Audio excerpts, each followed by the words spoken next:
to explosive comments from White House Chief of Staff Susie Wiles. She offered blunt assessments of President Trump and top officials in a candid new interview. As ABC's Rachel Scott reports, the president is now weighing in and standing by Wiles.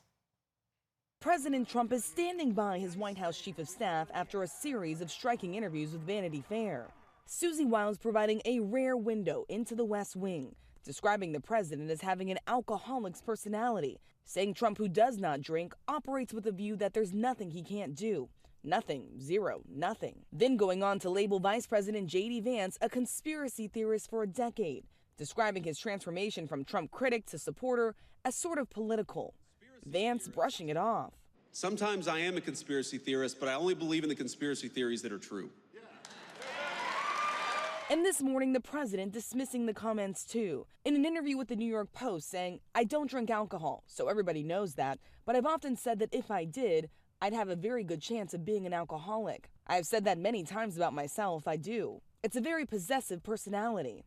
But Wiles also comments on the president's cabinet, criticizing Attorney General Pam Bondi, saying she completely whiffed the Justice Department's response to the onslaught of demands calling for the release of files on convicted sex offender Jeffrey Epstein. The DOJ may be releasing the list of Jeffrey Epstein's clients? Will that really happen?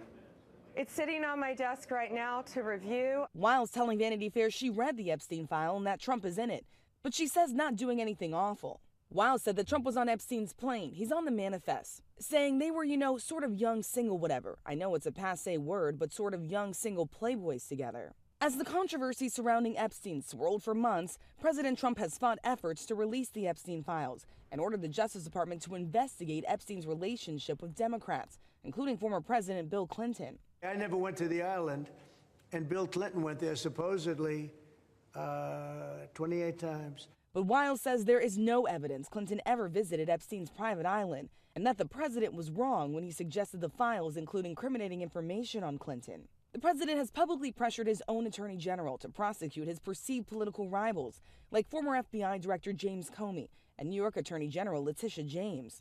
Prosecutions rejected by a judge and grand juries. Wiles says, "I don't think he wakes up thinking about retribution, but when there's an opportunity, he will go for it." Rachel Scott, ABC News, Washington. And tonight, President Trump is set to address the nation. You can watch the president's address at 9 o'clock tonight right here on Channel 11 or on the free WHS 11 Plus app. And then make sure to watch the night team for a recap of the address.